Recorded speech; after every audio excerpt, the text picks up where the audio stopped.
Okay, so I just wanted to know. My name's Lexi, by the way. But I just wanted to know what's up with haters.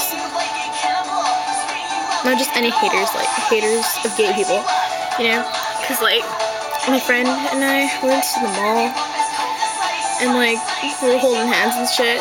And then we kissed at Zoomies. And, like, everyone, like, flipped out. Like, old people were like, oh my god. And, like, it was trippy.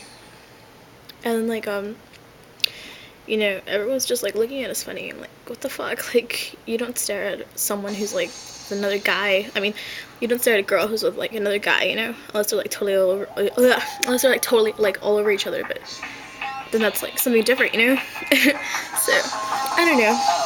I was just wondering that, partly because I'm bored, partly because I was actually wondering. But, yeah. If someone could just please clear this up for me, because it's giving me brain hemorrhage. Making my brain hemorrhage. But, thanks. Love you guys.